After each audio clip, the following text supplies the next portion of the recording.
जय गुरु जी। वीडियो को लाइक कीजिए, चैनल को सब्सक्राइब कीजिए और बेल आइकन को प्रेस कर दीजिए ताकि आपको लेटेस्ट वीडियो के अपडेट मिलते रहें। मेहनत वो सुनहरी चाबी है जो बंद भविष्य के दरवाजे भी खोल देती है।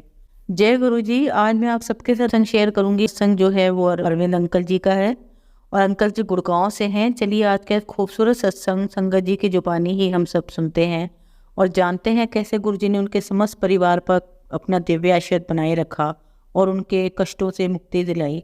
आज मैं ये सब आपके साथ सत्संग के माध्यम से साझा करूंगी और हमारी कोशिश यह रहती है कि ये जो ब्लेस सत्संग हम आपको सुनाते हैं वो हर घर तक पहुंच सके और सब संगत सत्संग सुने और ब्लेस हो सके।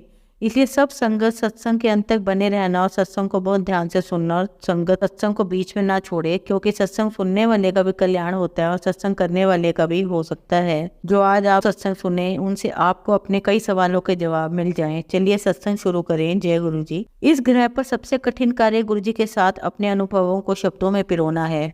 उनको देखने या मिलने का कोई पर्याय नहीं है कि वह कौन है और उनमें कितनी अभूतपूर्व प्रतिभाएं हैं, परंतु उनके दर्शन सरल नहीं है। वह तो उनके नियत करने पर ही संभव है। अनेक बार उनके दर्शन करने की बनी बनाई योजनाएं सफल नहीं हो पाती हैं। इसके विपरीत यदि वह चाहे तो बहुत कहीं से भी आपको बुला लेते हैं। मुझे दोनों ही अनुभव हुए हैं। गुरु जी का भक्त बनने के कुछ दिन उपरांत ही मैंने अपनी अनुभूतियों का अपने उन मित्रों से उल्लेख किया जिनके साथ मैं प्रतिदिन 18 से 20 घंटे बिताया करता था। उन सबको यह सुनकर बहुत अचंभा हुआ और उन्होंने गुरु जी से मिलने की आकांक्षा व्यक्त करी। उनकी इच्छा के अनुरूप और मेरी उनको गुरु जी के दर्शन कराने की चाहत किसी न किसी कारणवश 6 महीने तक टलती रही। वह दर्शन करने में असमर्थ रहे। जब यह संभव हुआ तो अपने जीवन के हर पृष्ठ पर गुरु जी की दया पाकर वह अति कृतार्थ हुए। अंतोतः गुरु जी अपने आपको अपने पास बुलाते हैं। इसे एक दिन गुरु जी ने परोक्ष में रखकर दिखाया। मैं बाहर नहीं, जहाँ पर वाहन खड़े किए जाते थे, अपने एक मित्र की प्रतीक्षा कर रहा था। एक कार वहीं पर आकर धीमी हुई और यह सोचकर कि मेरा मित्र इसी कार में है, मैंने उसे खाली स्थान का मार्ग दिखाया। तब मैंने देखा कि उसमें मेरा मित्र न होकर एक नव दंपत्ति यात्रा कर रहे थे। उन्होंने शालीनता से प्रश्न किया कि क्या यही नशा रेस्टोरेंट के लिए कारें खड़ी करने का स्थान है। मैंने क्षमा याचना करते हुए उन्हें बताया कि यह स्थान तो इसी मार्ग पर कुछ और दूरी पर है।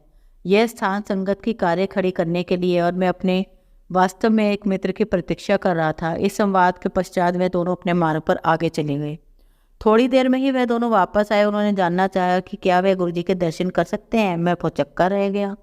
यह नवदंपति अपनी सुनियोजित संध्या एक आमोद प्रमोद के स्थान पर ना बिताकर एक गुरु के मंदिर में व्यतीत करना चाहते हैं, जिनके बारे में अभी कुछ मिनट पहले ही सुना था। उन्होंने गुरु जी के दर्शन का लाभ उठाया और बहुत संतुष्ट होकर गए। गुरु जी किस प्रकार से अपने भक्तों को अपने पास बुलाते हैं। जब से मैंने गुरु जी के पास आना प्रारंभ किया, हर दर्शन एक विशेष आनंद होता है। उनके यहाँ पर बिताया हुआ समय उस दिन और जीवन का सबसे रोमांचक काल होता है। गुरु जी बहुत कुछ देते हैं, उस लंबी सूची में उनका संरक्षण भी है। गुरु जी की छाया में प्राप्त सुरक्षा अनुपम है। यह मेरे कई अनुभवों से शुद्ध होता है। हमें गुरु जी के पास आते हुए कुछ मास ही हुए थे जब मुझे एक दिन अत्यधिक ज्वर हो गया। यद्यपि मैं औषधि कम ही लेता हूँ, उस दिन मुझे एक अति प्रबल औषधि लेनी पड़ी, परंतु न उससे लाभ हुआ, ना ही माथे पर गीला कपड़ा रखने से मेरी माँ ने तब मुझे अपने पास रखने के लिए गुरु जी का एक चित्र दिया। उस चित्र को देखते ही मेरा ज्वर कम हो गया और तापमान सामान्य स्तर पर पहुंच गया। गुरु जी के चित्र ने मुझे तुरंत लाभ पहुंचाया था। एक बार महाविद्यालय में मुझे अचानक ही तीव्र पेट दर्द आरंभ हो गया। उसके साथ ही मुझे उल्टी भी हुई और जी में चिल्लाना भी आरंभ हो गया। जब तक मेरे मित्र मुझे लेकर घर पहुंचे, मेरे पिता गुरु जी के यहाँ जा चुके थे। मेरे 2 मित्रों ने मेरे पिता के वापस आने तक रुकने का निर्णय लिया और मेरी लगातार बिगड़ती स्थिति देखकर उन्होंने मेरे पिता को फ़ोन किया। क्योंकि 1 घंटे तक उनकी प्रतीक्षा करना उपयुक्त नहीं लगा, वह मुझे पास के चिकित्सालय में ले गए। मेरा परीक्षण करने के बाद चिकित्सक ने मुझे 2 इंजेक्शन और कुछ औषधियाँ देकर घर जाकर विश्राम करने को कहा, किंतु उससे मुझे कोई लाभ नहीं हुआ। उधर मेरे पिता ने गुरु जी को मेरी स्थिति से अवगत किया और शीघ्र आने जाने की आज्ञा ली। गुरु जी ने उन्हें एक गिलास जल में नींबू का रस डालकर मुझे पिलाने को कहा। मैंने वैसा ही किया। मेरे माता पिता के घर पहुंचने तक मैं ठीक हो चुका था। कुछ वर्ष के उपरांत मुझे पुनः ज्वर ने घेर लिया। जब 2 दिन तक शाम को तापमान 104 डिग्री तक चढ़ने लगा, मुझे चिकित्सक को दिखाना आवश्यक हो गया। एक चिकित्सक ने कुछ औषधियाँ दी। उनसे लाभ न होने पर कुछ परीक्षण भी करवाए, पर उनका परिणाम अनड़िन रहा। एक अन्य चिकित्सक ने औषधियों में परिवर्तन किया, पर उससे भी कोई सुधार नहीं हुआ। अतः 1 सप्ताह बाद मेरे पिता ने गुरुजी को बताया तो उन्होंने कुछ अभिमंत्रित हरी मिर्चें दी। उनका सेवन करते ही कुछ घंटों में ज्वर, जो औषधियों से नहीं उतर रहा था, मिट गया। गुरुजी की दया के अतिरिक्त और किसी से यह संभव नहीं था। गुरुजी को सबके भूत और वर्तमान का ज्ञान है। हमारी दृष्टि तो परिसीमित है और आगे क्या होने वाला है उसका हमें ज्ञान नहीं है। पर एक बार गुरुजी की शरण में आने के पश्चात और अपना जीवन उनको समर्पित करने के पश्चात वह हमारे भविष्य का भी ध्यान रखते हैं। एक बार गुरुजी ने मेरे पिता को बताया कि मेरी माँ और मेरे ऊपर संकट आने की संभावना है। गुरुजी को कुछ आभास हुआ होगा और वह उससे बचाव के लिए उपाय कर रहे होंगे। अगले दिन अपराह्न को मैं अपनी कार से बाजार जा रहा था, जो कोई 2 किलोमीटर दूर था। मार्ग में एक ही बड़ा चौराहा था। उसे पार करते हुए मेरे बाईं ओर से आती हुई एक मोटरसाइकिल ने जोर से कार को मारा। कार को ऐसा झटका लगा कि वह फिसलकर मार्ग के बीच में बने हुए विभाजन पर जा टकराई। मेरे ऊपर कांच के छोटे छोटे टुकड़े टूट कर बिखरे हुए थे। मैंने जब सामने के कांच को देखा तो वह साबुत था। फिर मुझे आभास हुआ कि वह टुकड़े खिड़की के टूटने से बिखरे थे। मैं उतरकर मोटरसाइकिल के पास गया तो उपस्थित भीड़ मेरे साथ सांत्वना कर रही थी। यद्यपि मैं बड़ी गाड़ी चला रहा था। मैंने चालक के नंबर लिए। उसके कुछ मित्र आकर उसे ले गए। मैंने भी आगे जाने का निर्णय लिया। मुझे लग रहा था कि कार शुरू नहीं होगी, पर पहली बार चाबी घुमाने से वह चालू हो गई। मैंने बाजार जाकर अपना कार्य पूरा किया। जब घर पहुंचकर मैंने स्नान किया तो देखा कि मुझे खरोंच तक नहीं आई थी। गुरुजी की दया से कांच के टुकड़ों से मुझे कहीं कोई चोट नहीं आई थी। उस संध्या को जब हम एक संबंधी की कार में गुरुजी के पास पहुंचे तो गुरुजी ने मेरे पिता को कहा कि वह चिंता ना करे, केवल कार ही क्षतिग्रस्त हुई है और यह ध्यान देने योग्य है कि बेटे को कोई खरोंच तक नहीं लगी है। कार को देखकर कोई यह विश्वास नहीं कर सकता कि उसके चालक को कोई चोट नहीं लगी है। कार को बहुत अधिक नुकसान हुआ था। उसका पूरा बायां हिस्सा बदलना पड़ा और उसको ठीक होने में 1 सप्ताह का समय लग गया। केवल गुरुजी ही मुझे यह 100% सुरक्षा दे सकते थे। शीत ऋतु में एक संध्या को गुरुजी के यहाँ जाते हुए जब मैं कार चला रहा था, अचानक ब्रेकों ने काम करना बंद कर दिया। यदि वे नोएडा से दिल्ली जाते हुए वे यातायात में हुआ होता तो निश्चित ही घातक होता। पर यह घटना एक लाल बत्ती पर हुई जब कार बहुत धीमे थी। आधे मार्ग तक आ जाने के बाद हम ना तो वापस जाकर कोई व्यवस्था करने की स्थिति में थे, ना ही आगे बढ़ सकते थे। उस समय शाम के 7:30 बजे रहे होंगे। अंधेरा हो गया तो ठंडा मौसम होने के कारण किसी मैकेनिक के मिलने की आशा भी बहुत कम थी। परंतु हमें एक मिस्त्री मिल गया और जो घर जाने वाला था और उसने सहायता भी करी। कार की बैटरी से बत्ती लगाकर वह कोई आधे घंटे में 2 ही ढूंढने का विफल प्रयास करता रहा। अंत में मेरी बहन आरती ने गुरुजी से विनती करी जिससे हमें उनके दर्शन में और देर नहीं हो। ठीक उसी समय कार के दोष का पता लग गया। शीघ्र ही कार ठीक हो गई और हम गुरुजी के दर्शन की राह पर चल पड़े। जब हमने गुरुजी के दर्शन किए जाना आरंभ किया था तब मैं कार चलाना सीख रहा था, पर कभी भी नोएडा की सीमा को पार नहीं किया था। अतः मेरे पिता दोनों दिशाओं में कार चलाते थे। यह दिल्ली नोएडा के यातायात में एक दिशा में 20 किलोमीटर से अधिक का मार्ग था। उनको एक बार कार्यवश चंडीगढ़ जाना पड़ा और हमारे पास उनके वापस आने तक गुरुजी के पास जाने का कोई विकल्प नहीं था। मैं हिचक रहा था, पर माँ और बहन के परेशान पर जब मैंने पिता से अगले दिन गुरुजी के पास कार में जाने की आज्ञा मांगी तो उन्होंने तुरंत हामी भर दी। अगले दिन जब मैं माँ और बहन के साथ कार के साथ निकल रहा था तो हमें जहाँ बहन बैठी हुई थी अचानक गुरुजी की उपस्थिति का आभास हुआ।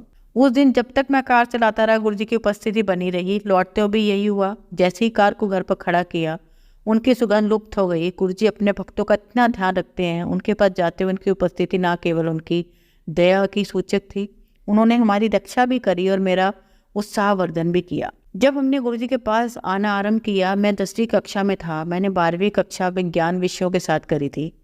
विचार यह था कि 1 वर्ष में यांत्रिकी विद्यालयों की प्रवेश परीक्षाओं के लिए अध्ययन करूंगा। साथ ही मैंने दिल्ली विश्वविद्यालय स्नातक पाठ्यक्रम में भी प्रवेश पा लिया। उसी समय मैंने कुछ परीक्षाओं में अनुभव हेतु बिना पढ़े प्रयत्न भी किया। परिणाम इस स्तर के नहीं थे कि मुझे नोएडा आसपास के विद्यालयों में प्रवेश मिल सके। मैं घर से दूर रहकर नहीं पढ़ना चाहता था। कुछ विद्यालयों में संपर्क स्थापित करने पर उन्होंने प्रवासी भारतीय छात्रों वाले स्थान लेने का सुझाव दिया, जिसके लिए अत्यधिक व्यय होता। अतः मैंने 1 साल अध्ययन करके तैयारी करने का निश्चय किया। कुछ महीने व्यतीत हो गए। चूँकि कुछ स्थान अभी भी रिक्त थे, उत्तर प्रदेश के छात्रों के लिए विशेष प्रवेश परीक्षाएं हुई, परंतु इसमें भी वही प्रवासी भारतीय छात्रों वाली कथा दोहराई जा रही थी। एक दिन गुरुजी ने मेरे पिता को बुलाया और कहा कि तुम्हारे पुत्र को प्रवेश मिल गया है, प्रसन्न रहो। मेरे पिता को इस कथन का समझ में न आने पर भी उन्होंने गुरुजी का धन्यवाद किया और घर आ गए। अगले दिन मेरे पिता ने मेरे विद्यालय से घर लौटने पर मुझसे पूछा कि क्या मैं ग्रेटर नोएडा में एक यांत्रिकी महाविद्यालय में पढ़ना चाहूँगा। उस दिन तिथि 14 नवंबर से प्रवेश 10 नवंबर को बंद हो चुके थे। भाव विभोर होकर मैंने तुरंत हामी भर दी। मैं अपने पिता के साथ उस महाविद्यालय के कार्यालय में गया और समस्त कागज पत्र दिए। अगले दिन कक्षाओं में आने के लिए कहा गया। वापस घर जाते हुए मुझे पिता ने पूरा वृत्तांत सुनाया। कैसे प्रातः उनके एक मित्र ने उन्हें फोन करके तुरंत महाविद्यालय के कार्यालय में बुलाया। जब मेरे पिता वहां गए तो उनसे एक प्रपत्र भरवा कर गुजरी हुई तिथि का चेक देने को कहा गया। कुल राशि मात्र 24,000 रुपये थी, जिसमें से 19,000 फीस के थे और शेष लौटाई जाने वाली सुरक्षा राशि के लिए थे। उस स्थान पर सबसे कम व्यय था और हमें घर से बुलाकर प्रवेश दिया गया था। तब मेरे पिता को गुरुजी के कथन का अर्थ समझ आया। ऐसे है हमारे गुरुजी और ऐसी है उनकी माया। प्रत्येक व्यक्ति जो गुरुजी के पास आता है उसे गुरुजी की अनुकंपा किसी रूप में अवश्य प्राप्त होती है। आशीष, योगेश और मुकेश मेरे अच्छे मित्र हो गए थे। कुछ पारंपरिक बताओं के पश्चात उनको गुरुजी के दर्शन हुए, उनके कमल चरणों में स्थान मिला और कुछ अद्भुत अनुभूतियां हुई। हमारे महाविद्यालय में छमाही सत्र होते थे। अनुत्तीर्ण होने पर 1 वर्ष के अंतराल पर पुनः उस सत्र की परीक्षा दे सकते थे, परंतु यदि उत्तीर्ण होने के लिए 10 अंकों तक की आवश्यकता होती थी वह दे दिए जाते थे। योगेश की 11 नंबर कम थे, अतः नियम सर उसे 1 वर्ष की हानि होती। 1 माह उसे बहुत परेशान रहना पड़ा क्योंकि उसे अगली कक्षा में आने की अनुमति नहीं मिली। एक दिन उसने गुरुजी से सहायता के लिए प्रार्थना करी और ऐसा करते करते सो गया। जब वह सोकर उठा तो वह अपने स्वप्न को लेकर बहुत ही प्रसन्न में था। उस समय उसने हमें कुछ नहीं बताया। अगले दिन समाचार पत्रों में विश्वविद्यालय परिषद की बैठक में हुए निर्णय का वर्णन छपा हुआ था, जिसमें उन्होंने सब छात्रों को 4 वर्ष में एक बार 15 नंबर देने का निश्चय लिया था। इस प्रकार योगेश का वह 1 वर्ष बच गया। तब उसने उस स्वप्न की चर्चा करी। स्वप्न उसकी माँ उसे गुरुजी के पास ले गई और योगेश की अशांति से अवगत किया। गुरुजी ने उनको चिंता मुक्त रहने को कहा। यह स्वप्न परिषद की बैठक से कुछ देर पहले ही आया था। उसके पश्चात बैठक में निर्णय निश्चित ही गुरुजी के हस्तक्षेप से लिया गया होगा। प्रति सत्र में परीक्षाओं से पूर्व हम गुरुजी के दर्शन की अभिलाषा रखते थे। मैं अपने परिवार के कारण उसे दर्शन सरलता से कर लेता था, परंतु मेरे मित्रों को उनके दर्शन के लिए विशेष प्रयास करना पड़ता था। आशीष पर गुरुजी के दर्शन से विशेष प्रभाव होता था। दर्शन के उपरांत वह अपने सब विषयों में उत्तीर्ण हो जाता था। यदि दर्शन नहीं हो पाते तो वह एक न एक या उससे अधिक विषयों में रह जाता था और उसमें पुनः परीक्षा देनी पड़ती थी। गुरुजी की कृपा से विद्यालय से निकलते ही मुकेश हनीवेल नामक अति प्रसिद्ध कंपनी में कार्यरत हो गया था। यहाँ पर उसका परीक्षण काल 1 वर्ष का था। उस अंतराल के बाद वह अति उत्सुकता से अपने स्थायीकरण की प्रतीक्षा कर रहा था, परंतु जब महा उपरांत भी यह नहीं हुआ तो गुरुजी के पास 14 अप्रैल 2005 को आया। उसने गुरुजी के दर्शन कर प्रसाद लिया चला गया। अगले कार्य दिवस 16 अप्रैल को उसे अपने स्थायी होने की सूचना प्राप्त हो गई।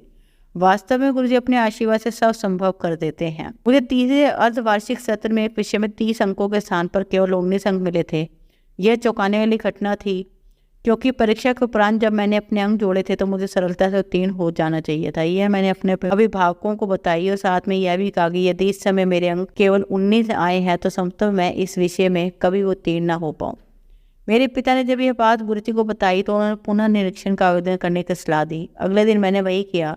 उसके अगले दिन विद्यालय में सभी विद्यार्थियों के अंकों के बदले जाने की सूचना थी। मैं तुरंत उस महाविद्यालय के पास गया तो मेरा नाम सुनकर उन्होंने कहा कि अब मेरे अंक बदलकर 53 हो गए थे। अति प्रसन्न होकर मैंने पुनः निरीक्षण का वेतन वापस ले लिया और गुरुजी का हार्दिक धन्यवाद किया।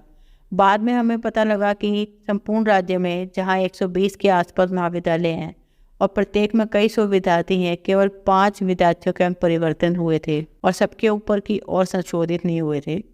गुरु कृपा से मैं अत्यंत भाग्यशाली था। मैंने थोड़े से अनुभवों से गुरुजी की असीम क्षमता निस्वार्थ भाव से अपने अनुयायियों को सदा आश्रय देने की परंपरा दृष्टिगोचर होती है। जब भी कोई भक्त अपनी व्यथा में गुरुजी से प्रार्थना करता है, गुरुजी सदा उसकी सहायता करते हैं। मूल सार यही है कि यह जीवन गुरुजी को समर्पित करते हैं। वह तो प्रेम और स्नेह के अंतहीन स्रोत है।